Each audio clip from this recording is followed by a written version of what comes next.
Baik, assalamualaikum warahmatullahi wabarakatuh. Kenalkan, nama saya Kera Piansa. Baik, di sini saya akan menjelaskan materi manajemen sumber daya manusia tentang hubungan serikat dalam bekerja, hubungan industrial dalam sektor publik. Dalam konteks manajemen sumber daya manusia di sektor publik, hubungan industrial termasuk peran serikat pekerja adalah bagian integral dari hubungan kerja antara pemberi kerja, pemerintah atau instansi publik, pekerja dan perwakilan pekerja. Hubungan ini tidak hanya terbatas pada tugas administratif, tetapi juga mencakup interaksi formal untuk mencapai tujuan organisasi serta menjaga kesejahteraan pegawai. Hubungan industrial berarti keseluruhan sistem hubungan antara pihak pekerja, pemberi pekerja, atau pemerintah dan serikat pekerja yang melibatkan: 1. Komunikasi dan perundingan antara manajemen dan serikat kerja. 2. Penyelesaian konflik dan negosiasi kolektif. Yang ketiga itu ada kepatuhan terhadap kebijakan dan peraturan ketenagakerjaan. 2. Peran serikat pekerja dalam hubungan kerja.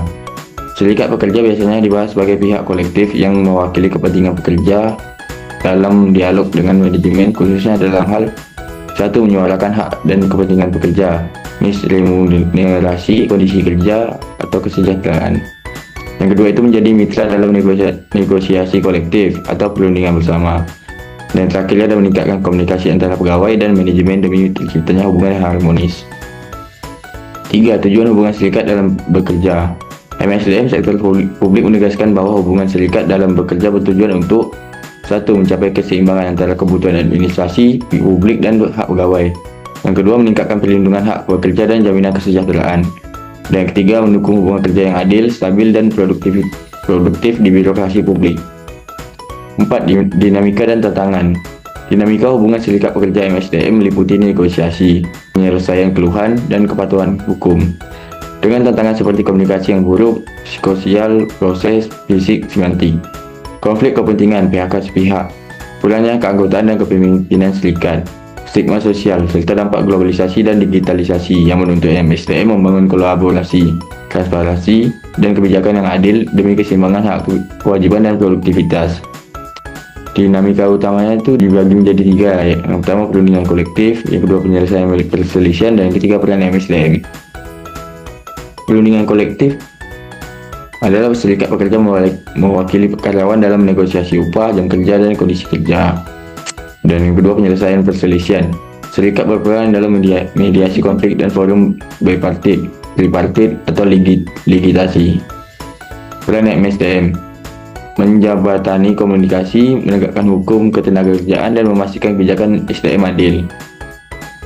Tantangan bagi MSDM itu ada beberapa. Yang pertama itu komunikasi, yang kedua kepercayaan, yang tiga keseimbangan, keempat dampak eksternal, dan yang 5 internal serikat. Komunikasi: hambatan psikososial, proses, fisik, dan semantik yang bisa memicu konflik. Kepercayaan: kesalahan manajemen seperti PHK sepihak tanpa komunikasi dapat merusak hubungan. Keseimbangan: mengelola tuntutan serikat yang seringkali berbenturan dengan tujuan bisnis, misal efisiensi versus perlindungan kerja. Dampak eksternalnya: globalisasi, digitalisasi, dan union busting menekan serikat yang memengaruhi dinamika hubungan kerja. Yang terakhir itu ada internal serikat: keanggotaan lemah atau kepemimpinan kurang terlatih bisa mengurangi daya tawar serikat.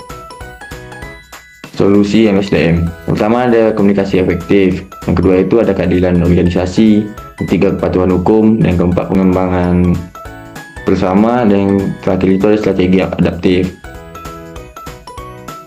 Komunikasi efektif misalnya membangun dialog terbuka dan transparan dengan serikat.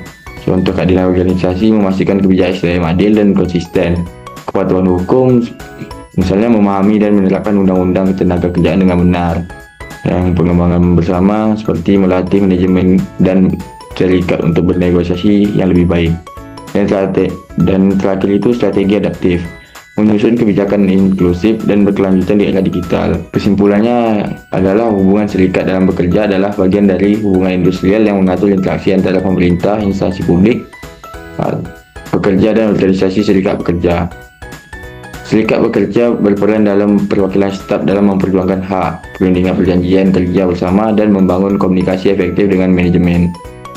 Tujuannya adalah menciptakan hubungan kerja yang adil, harmonis, dan produktif demi kesejahteraan pegawai dan keberhasilan organisasi sektor publik. Sekian dari saya ucapkan terima kasih. Terlebih dan kurangnya saya mohon maaf. Saya tutup dengan wabillahi taufiq wal hidayah. Wassalamualaikum warahmatullahi wabarakatuh.